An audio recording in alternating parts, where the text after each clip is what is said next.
A man who shot his half-brother dead in the street has been jailed for life. Rumaal Ingram opened fire on Openshaw after meeting up with Zikel Bobmanuel. A single bullet was fired into the ground before it fragmented and ricocheted, hitting the 32-year-old Mr. Bobmanuel in the neck and killing him. Ingram denied intending to kill or seriously harm his half-brother, claiming he had bought the gun to threaten and firing it as a warning shot to scare him.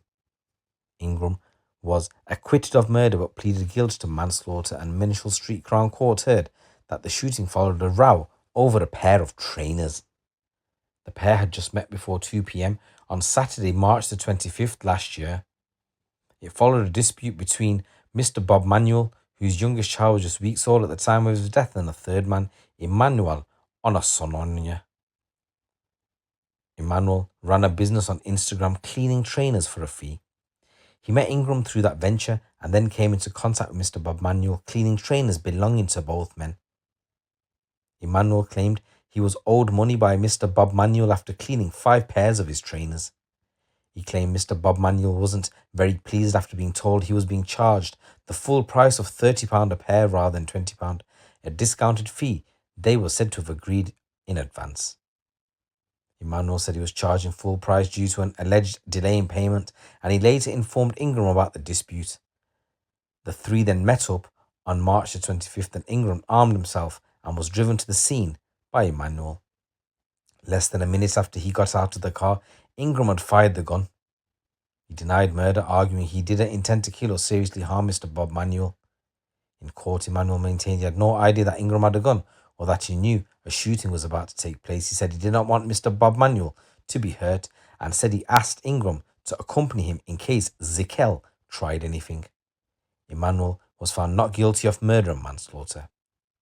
Defending Ingram, Alex Leach Casey accepted that the defendant had made a premeditated decision to bring a firearm to the meeting, but said the decision to fire it was only made at the scene. He had bought it to threaten or deter and brandish if necessary. Casey said Ingram was genuinely remorseful and had a lifelong connection with Mr. Bobmanuel. He said they had sometimes fallen out, but always reconciled. Prosecutors told how just 2 months earlier, Ingram had been at the scene of another shooting. 4 shots were fired into a house in Halifax in West Yorkshire on January the 29th, where a woman and her children were present. However, no one was hurt during the shocking incident. Ingram was believed not to be the gunman on this occasion, but he was seen filming the shooting on a mobile phone. He was only arrested for this offence after being charged with Mr. Bobmanuel's murder. The gunman has never been caught. Ingram was eventually identified by police using CCTV and telephone evidence, and he pleaded guilty to possessing a firearm and ammunition with intent to endanger life. Sentencing Judge Tina Landale said that Ingram, who had previous convictions for violent disorder and assisting an offender, was a dangerous criminal. She said a life sentence was necessary to protect the public. Ingram is going to be serving a minimum of 16 years in prison before he can be considered for release, before the parole board considers whether it's safe for him to be released. The 16-year figure will be reduced by the amount of days he has already spent in prison. In a tribute to Mr. Bobmanuel issued after his death, his family said, Zikel was many things to many people. He was a good friend, a hard-working colleague, part of a large extended family, but ultimately he was his mother's son, her pride and joy. He held the heart of his girlfriend in his hand and was a hands-on father to his beloved children. Zikel was happy and fulfilled. He was hard-working and provided for his family and was never more content than when he was spending time with them. It's difficult to comprehend that Zikel has died in such tragic circumstances. The shock is profound. We are devastated beyond belief and find it hard to comprehend life without him. Following the case, Detective Inspector Matthew Hamer of Greater Manchester Police's Major Incident Team said, "My thoughts and the thoughts of this entire investigation team will always remember Zikel's family. No sentence bring him back or undo this despicable act of violence. I'd like to thank the courage of the witnesses that came forward and helped us provide answers and achieve today's sentence for Zikel and his family. I'm glad this man is safely behind bars for a very long time, and I hope he will use his time to think about the devastation his actions have caused." Once again, I just want to say rest in peace to the victim, and my condolences go out to your family. And guys, in this next news story, the leader of a drug operation across North and East London has been jailed after police found videos of him showing off his cash and his drugs on his phone. Ayodoli Adeleke, who's 29 from Islington, was supplying Class A drugs on a large scale, but he was arrested with £3,500 in cash and evidence of drug dealing found on his phone, the court heard.